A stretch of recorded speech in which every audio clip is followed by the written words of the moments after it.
2025 లో ఎవరైతే తెలంగాణలో డిఎడ్ ఆర్ టీటీసీ కోర్సెస్ ఎవరైతే చేద్దాం అనుకుంటున్నారో చాలా స్టూడెంట్స్ కి లైక్ గవర్నమెంట్ కాలేజ్ వస్తే ఎంత ఫీజు ఉంటుంది, ప్రైవేట్ కాలేజీలో వస్తే ఎంత ఫీజు ఉంటుంది, సో నేను డైరెక్ట్ పేమెంట్ షీట్ కొనుక్కుందాం అనుకుంటున్నాను, సో దానికి ఎంత ఫీజు ఉంటుంది, సో ఇలాంటివి ఫీజుకి సంబంధించిన అన్ని ఇంపార్టెంట్ పాయింట్స్ ఈ వీడియోలో ఎక్స్ప్లెయిన్ చేస్తాను. అండ్ ఫీజు రియంబర్స్మెంట్ ఎవరికి వస్తుంది, సో ఇలాంటివి ఎక్స్ప్లెయిన్ చేస్తానండి. సో ఫస్ట్ పాయింట్ వచ్చేసి మనకు కౌన్సిలింగ్ ద్వారా మనకు 2 టైప్ ఆఫ్ సీట్స్ ఉంటాయి.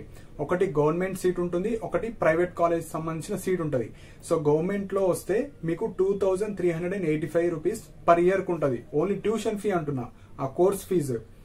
సో కోర్స్ ఫీజు అంటే తెలంగాణలో 10 గవర్నమెంట్ కాలేజెస్ ఉన్నాయి. సో పాత జిల్లాల ప్రకారంగానే ఉంటాయి. సో ప్రీవియస్ వీడియోస్ లో ప్రతి జిల్లా వైజ్ మనకు టీటీసీ కాలేజ్ ఎక్కడున్నాయి, English medium, Telugu medium, Urdu medium కి సంబంధించిన అడ్రస్ తో సహా వీడియోస్ ఉన్నాయి, చూడండి. సో తెలంగాణలో లైక్ గవర్నమెంట్ కాలేజ్ వస్తే కేవలం 2385 పర్ ఇయర్ కు ఉంటుంది. సో మళ్ళీ మీరు 2 ఇయర్స్ కి క్యాలిక్యులేట్ చేసుకోండి.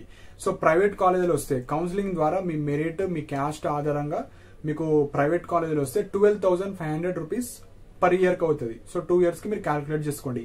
ఇది కౌన్సిలింగ్ ద్వారా, అంటే మీరు డీసెట్ ఎంట్రన్స్ రాసి వెబ్ కౌన్సిలింగ్ లో పార్టిసిపేట్ చేస్తే మీ ర్యాంక్ క్యాస్ట్ ఆధారంగా వస్తే గవర్నమెంట్ లో వస్తుంది, లేదంటే ప్రైవేట్ లో వస్తుంది. కానీ లిమిటెడ్ సీట్స్ ఉన్నాయి, హెవీ కాంపిటీషన్ ఉంది. సో మనకు 2000, 2400 అప్రాక్సిమేట్లీ ఇన్నే సీట్స్ ఉన్నాయి. సో తెలుగు మీడియంలో ఒక 2000, ఇంగ్లీష్ మీడియంలో 2100, ఉర్దూ మీడియంలో ఒక 400 సీట్స్ మాత్రమే ఉన్నాయి. కానీ అప్లై చేసింది చాలా మంది అప్లై చేశారు. సో మెరిట్ ఆధారంగా టాప్ మార్క్స్ ఎవరికైతే వస్తే వాళ్ళకి మాత్రమే ఇవ్వడం జరుగుతుంది. ఇది కౌన్సిలింగ్ ద్వారా వెళ్లే వాళ్లకు. సెకండ్, ఫీజు రియంబర్స్మెంట్ గురించి చెప్తాను.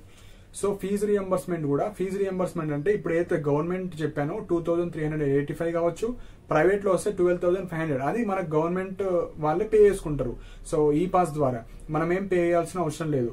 సో ఈ ఫీజు రియంబర్స్మెంట్ ఎవరికి ఇస్తారంటే ఇన్కమ్ సర్టిఫికేట్ ఉండాలి. దాంతో పాటు ఇంటర్మీడియట్ తర్వాత డైరెక్ట్ డిఎడ్ ఆర్ టీటీసీ ఎవరైతే కోర్స్ చేస్తారో వాళ్ళకి మాత్రమే ఇస్తారు. సో డిగ్రీ తర్వాత డిఎడ్ టీటీసీ చేసే వాళ్ళకి ఇవ్వరు. పీజీ కావచ్చు, బీఎడ్ కావచ్చు, బీటెక్ కావచ్చు, ఎలాంటి ఇతర కోర్సెస్ ఎవరైతే ఆల్రెడీ మీకు ఫీజు రియంబర్స్మెంట్ వచ్చిన వాళ్లకు మీకు డిఎడ్ కోర్సులో రాదు, ఎలాంటి ఫీజు రియంబర్స్మెంట్ రాదు. డైరెక్ట్ ఇంటర్మీడియట్ తర్వాత ఎవరైతే రెగ్యులర్ మోడ్ లో డిఎడ్ కోర్స్ చేస్తున్నారో వాళ్ళకు మాత్రమే వస్తుంది, మిగతా ఎవరికి కూడా రాదండి. సో ఇది ఫీజు రియంబర్స్మెంట్ గురించి. సో వాళ్ళకి మాత్రమే వస్తుంది. ఇన్కమ్ సర్టిఫికేట్ ఉండాలి. సో మీకు ఈ రిజల్ట్స్ తర్వాత ఫిజికల్ వెరిఫికేషన్ ఉంటుంది, దానికి సంబంధించిన సర్టిఫికేట్స్ కూడా ఏమేమి తీసుకెళ్లాలి, ఎక్కడెక్కడ ఉంటుంది అవి కూడా ఎక్స్ప్లెయిన్ చేస్తాను. So fees reimbursement direct intermediate తర్వాత చేసే వాళ్ళకే వస్తుంది. థర్డ్ వచ్చేసి ఇప్పుడు పేమెంట్ సీట్. సో ఎగ్జామ్ రాశారు, గవర్నమెంట్ లో సీట్ రాలేదు, ప్రైవేట్ లో సీట్ రాలేదు, కానీ డిఎడ్ చేద్దాం అనుకుంటున్నారు. సో మీ జిల్లాలో ఉన్న ప్రైవేట్ కాలేజీలో కావచ్చు, మీకు తెలంగాణలో ఉండే ఏ జిల్లాలో ఉన్న ప్రైవేట్ కాలేజెస్ కి మీరు వెళ్ళి కనుక్కొని పేమెంట్ షీట్ తీసుకోవచ్చు. సో పేమెంట్ షీట్ కి మ్యాండేటరీగా ఎంట్రన్స్ ఎగ్జామ్ రాయాలి. వితౌట్ ఎంట్రన్స్ ఎగ్జామ్ డైరెక్ట్ గా తీసుకోరాదు. సో ఇప్పుడు ప్రైవేట్ కాలేజీలో ఫీ స్ట్రక్చర్ ఏ విధంగా ఉంటుంది, పేమెంట్ షీట్ కౌన్సిలింగ్ ద్వారా కాదు, కౌన్సిలింగ్ ద్వారా 12,500 అంటే మీ మార్క్స్ ఆధారంగా వచ్చింది అది. సో ఎవరైతే పేమెంట్ వితౌట్ కౌన్సిలింగ్ నేను డైరెక్ట్ కాలేజ్కి వెళ్ళి అడ్మిషన్ తీసుకునే వాళ్లకు ఒక్కొక్క జిల్లాలో ఒకలాగా ఉంటుంది. అన్ని ప్రైవేట్ కాలేజ్ కి సేమ్ ఫీ స్ట్రక్చర్ ఉండదు. సో సపోజ్ ఒక జిల్లాలో ఒకటే కాలేజ్ ఉంటే వాళ్ళు ఎక్కువ డిమాండ్ చేసుకోవచ్చు. సో లాస్ట్ ఇయరే 18,000 మెంబర్స్ అప్లై చేస్తేనే ఈ విధంగా ఫీజ్ స్ట్రక్చర్స్ ఉండే. సో కొన్ని డిస్ట్రిక్ట్స్ లో 40,000, 50,000, 60,000, 80,000, 1 lakh. So last year highest 1 lakh వరకు ఒక కాలేజీలో తీసుకున్నారు. సో లాస్ట్ ఇయర్ 1 lakh అంటే ఈ ఇయర్ కూడా మనకు 60,000 to 1 lakh ఉండొచ్చు. సో వాళ్ళ డిమాండ్ బట్టండి, ఎందుకంటే ఇప్పుడు ఎక్కువ అప్లికేషన్స్ వచ్చాయి, ఎక్కువ డిమాండ్ పెరిగింది టీటీసీకి, డిఎడ్కి కావచ్చు. సో వాళ్ళు ఎంత అడిగినా అంత ఇస్తేనే మీకు సీట్ అనేది ఇవ్వడం జరుగుతుంది. సో ఈ డీటెయిల్స్ ఎక్కడ తెలుసుకోవాలంటే ఎగ్జాంపుల్ మీది సపోజ్ ఆదిలాబాద్ జిల్లా, పాత జిల్లాల ప్రకారంగా పాత 10 డిస్ట్రిక్ట్స్ ఉన్నాయి కదా, పాత జిల్లాలో ఎలాంటి కాలేజెస్ ఉన్నాయో ప్రీవియస్ వీడియోస్ లో చెప్పాను. సో చూడండి, చూసిన తర్వాత మీ జిల్లాలో తెలుగు మీడియం కాలేజ్ ఉందా, ఇంగ్లీష్ మీడియం ఉందా, ఉర్దూ మీడియం ఉందా. సపోజ్ మీరు ఇంగ్లీష్ మీడియం కాలేజ్ ఎక్కడెక్కడ ఉన్నాయి అక్కడికి వెళ్ళి సో నేను ఈ ఇయర్ పేమెంట్ షీట్ తీసుకుందాం అనుకుంటున్నాను అనుకుంటే వాళ్ళు చెప్తారు ఎంత ఫీజు ఉంది.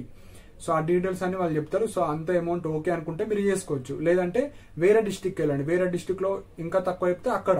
సో మీ మీదనే ఆధారపడి ఉంటుంది. ఈ డీటెయిల్స్ అనేవి ఎక్కడ కూడా ఎవరు చెప్పరు. సో మనం వెళ్ళి ఎంక్వైరీ చేసిన తర్వాతనే ఆ డీటెయిల్స్ అనేవి మనకు చెప్పడం జరుగుతుంది. So 40,000 to 1 lakh fees per year కి, 2 years కి కాదు, పర్ ఇయర్ కే ఇంత ఫీజు ఉంటుంది. సో ఇది మనకు పేమెంట్ షీట్ ద్వారా ఎవరైతే వెళ్దాం అనుకుంటున్నారో ఓన్లీ ప్రైవేట్ కాలేజీలోనే పేమెంట్ ఉంటుంది. గవర్నమెంట్ లో మెరిట్ ఆధారంగానే కౌన్సిలింగ్ ద్వారానే వెళ్తారు. సో ఇది మనకు పేమెంట్ షీట్. సో నెక్స్ట్ వచ్చేసి అటెండెన్స్ గురించి కూడా కొందరు అడుగుతున్నారు. సో అటెండెన్స్ ఇందులో గవర్నమెంట్ ప్రైవేట్ కూడా డిఫరెంట్ ఉంటుంది. సో ఎవరైతే గవర్నమెంట్ కాలేజ్ మీకు పక్కా కావాలనుకున్న వాళ్ళు రెగ్యులర్ గా వెళ్ళాలి. సో ఇందులో అటెండెన్స్ మేనేజ్ చేసేది ఏమి ఉండదు, రెగ్యులర్ గా రమ్మంటారు. అండ్ మీరు వెళ్ళకపోతే మీకు ఎగ్జామ్స్ కావచ్చు అవన్నీ రాయనియరండి. సో మ్యాండేటరీగా రోజు వెళ్ళాలి గవర్నమెంట్ కాలేజెస్ లో వస్తే. సెకండ్ వచ్చేసి ప్రైవేట్. సో లాస్ట్ ఇయర్ నుంచి కొన్ని ప్రైవేట్ కాలేజెస్ చాలా స్ట్రిక్ట్ అయినాయి. అలానే అన్ని స్ట్రిక్ట్ అయినాయి అనుకోవద్దు, కొన్ని కాలేజెస్ లో కొంచెం లూజ్ కూడా ఉన్నాయి. సో కాకపోతే అక్కడ మీకు ఎక్స్ట్రా అమౌంట్ అనేది పే చేసుకుంటారు. సో ఇప్పుడు ఇక్కడ అటెండెన్స్ ఫీజ్ అని ముందే పే చేసుకుంటారు. వాళ్ళు అడుగుతారు, మీకు ఏదో ఒక కాలేజ్కి వెళ్ళిన తర్వాత రెగ్యులర్ గా వస్తారా లేరా. రెగ్యులర్ గా వస్తే ఓకే, మీకు ఎలాంటి ఫీ ఎక్స్ట్రా తీసుకోము. రెగ్యులర్ గా రాకపోతే లైక్ కొంతమంది మ్యారీడ్ ఉమెన్ ఉంటారు, కొందరు వేరే జాబ్ చేసే వాళ్ళు ఉంటారు, కొందరు కుదరదు, కొందరు వేరే జాబ్స్ కి ప్రిపేర్ అవుతారు. సో అలాంటి క్యాండిడేట్స్, సో ఇది చెప్పకూడదు, కాకపోతే వాళ్ళు ఎక్కువ మంది కమెంట్ సెక్షన్ లో మెన్షన్ చేస్తున్నారు కాబట్టి సో వాళ్ళ కోసం చెప్తున్నాను. అటెండెన్స్ ఫీజు కూడా కాలేజ్ బట్టి ఉంటుంది. సో 10,000 to 20,000 పర్ ఇయర్ కి తీసుకుంటారు వాళ్ళు అటెండెన్స్. అంటే అప్పుడప్పుడు వీక్లీ వన్స్ కావచ్చు, మంత్లీ 4-5 టైమ్స్ కావచ్చు, అలా వచ్చి మేనేజ్ చేస్తా అనుకునే వాళ్ళు. సో ఆ కాలేజ్ కూడా చాలా తక్కువ అయిపోయినాయి. సో స్ట్రిక్ట్ అయిపోయినాయి. ఇప్పుడు కొన్ని ప్రైవేట్ కాలేజ్ లో కూడా బయోమెట్రిక్ అటెండెన్స్ ఉంది. కొన్ని కాలేజ్లో రెగ్యులర్ గా రమ్మంటున్నారు, రెగ్యులర్ గా రాకపోతే అడ్మిషన్స్ ఇవ్వము, క్యాన్సిల్ చేసుకోండి అని అంటున్నారు. సో మీరు ఇప్పుడు ఎంట్రన్స్ ఎగ్జామ్ తర్వాత మీ చుట్టుపక్కల ఉన్న ప్రైవేట్ కాలేజ్కి వెళ్ళి అన్ని మీకు ప్రాపర్ గా ఉన్నాయి, ఓకే వీళ్ళు అటెండెన్స్ కి మనీ తీసుకుంటున్నారు, నేను అప్పుడప్పుడు వెళ్ళొచ్చు అనుకుంటేనే అడ్మిషన్ తీసుకోండి. లాస్ట్ ఇయర్ ఏం చేశారు, చాలా మంది డైరెక్ట్ అడ్మిషన్స్ వచ్చాయి కానీ ఇర్రెగ్యులర్ గా పోతామని వాళ్ళు ముందే చెప్పారు. లైక్ ప్రైవేట్ కాలేజ్ వాళ్ళు ఇర్రెగ్యులర్ గా వస్తే మేము అడ్మిషన్ ఇవ్వము అనుకుంటే వాళ్ళు కౌన్సిలింగ్ లో వదిలేశారు సీట్. సో అలా వాళ్ళకి లాస్ట్ ఇయర్ పోయింది. ఈ ఇయర్ ఇంకా హెవీ కాంపిటీషన్ అయిపోయింది. సో మీకు ఎక్కడ వచ్చినా చేసేటట్టు ఉండండి. సో వాళ్ళు స్ట్రిక్ట్ గా రమ్మన్నా వెళ్ళి చేసుకోండి. సో దట్ మీకు ఈ ఇయరే సీట్ వస్తే మీకు డిఎడ్ కోర్స్ చేసుకోవచ్చు. నెక్స్ట్ ఇయర్ ఇంకా ఎక్కువ అవ్వచ్చు అప్లికేషన్స్. సో ఈ ఇయరే కొద్దిగా ఎక్కువ అవేర్నెస్ కావచ్చు, గవర్నమెంట్ జాబ్స్ ఎక్కువ రావడం వల్ల ఎక్కువ మంది అప్లై చేస్తారు. నెక్స్ట్ ఇయర్ ఇంకా ఎక్కువ రావచ్చు. సో అందుకే మీకు కౌన్సిలింగ్ ద్వారా వెళ్తే వెళ్ళండి, పేమెంట్ సీట్ ద్వారా వెళ్తే వెళ్ళండి, లేదంటే అటెండెన్స్ మ్యాండేటరీ అన్న సీట్ వస్తే అందులో కూడా వెళ్ళడానికి ట్రై చేయండి. సో ఇవి important points. Attendance fees 10,000 to 20,000 ఉంటుంది. ఆల్మోస్ట్ అన్ని కాలేజెస్ లో స్ట్రిక్ట్ అయిపోయినాయి. కొన్ని కాలేజెస్ లోనే స్ట్రిక్ట్ లేదు, మేనేజ్ చేసుకోవచ్చు. కాకపోతే అది ఏ కాలేజ్ లో మనకు తెలియదు, మీ జిల్లాలో వెళ్ళి ఎంక్వైరీ చేసుకోవాలి. లాస్ట్ వచ్చేసి పేమెంట్ సీట్ కి ఎప్పుడు వెళ్ళాలి. సో ఎంత తొందర పోతే అంత మంచిదండి. సో డీసెట్ ఎంట్రన్స్ ఎగ్జామ్ అవ్వగానే మనకు 1 week కి రిజల్ట్స్ ఇస్తారు. రిజల్ట్స్ ఇచ్చిన తర్వాత మీకు కౌన్సిలింగ్ లో పార్టిసిపేట్ చేయండి. అంతలోపు ఎవరికైతే పెద్ద ర్యాంక్స్ ఉన్న వాళ్ళు మీరు దగ్గరలో ఉన్న మీ జిల్లా కావచ్చు, మీ పక్క జిల్లా కావచ్చు, ఎక్కడన్నా డిఎడ్ కాలేజ్కి వెళ్ళి ఎంక్వైరీ చేసుకోండి. సో నేను డిఎడ్ చేద్దాం అనుకుంటున్నా, ఎంత ఫీజు, ఎన్ని సీట్స్ ఉన్నాయి. సో ఆల్మోస్ట్ 10 సీట్స్ ఉంటాయి ప్రైవేట్ కాలేజీలో. సో నేను పక్కా చేద్దాం అనుకుంటే వాళ్ళు అమౌంట్ అనేది ముందే తీసుకుంటారు. సో అలా మీరు బుక్ చేసుకోవచ్చు. కౌన్సిలింగ్ లో పార్టిసిపేట్ చేస్తుంటే కౌన్సిలింగ్. సో ఏదైనా మీ పైన డిపెండ్ అయి ఉంటుంది, ఎందుకంటే హెవీ కాంపిటీషన్. సో ప్రతి జిల్లాలో ఇది 33 డిస్ట్రిక్ట్స్ లాగా ఉండవండి. పాత జిల్లా ప్రకారంగా 1 or 2 కాలేజెస్ అలానే ఉంటాయి కాబట్టి సో ఎంత తొందరగా మీరు వెళ్ళి ఆ సీట్ ని బుక్ చేసుకుంటే అంత మంచిది. సో ఎందుకంటే హెవీ కాంపిటీషన్ అయిపోయింది. సో ఆల్మోస్ట్ 40,000+ అప్లికేషన్స్ వచ్చాయి కాబట్టి సో ఎగ్జామ్ అయితే మ్యాండేటరీగా రాయండి. సో సెంటర్స్ దూరం పడ్డాయని చాలా మంది అంటున్నారు. సెంటర్స్ దూరం పడ్డా రాయండి.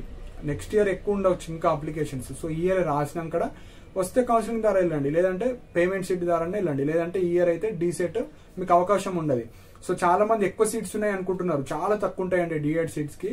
మనకు బిఎడ్ కన్నా పీజీ ఇంకా ఎక్కువ ఉంటాయి, పీజీకి ఎక్కువ ఉంటాయి, బీఎడ్కి ఎక్కువ ఉంటాయి, కానీ టీటీసీకి అయితే ఎక్కువ ఉండవు.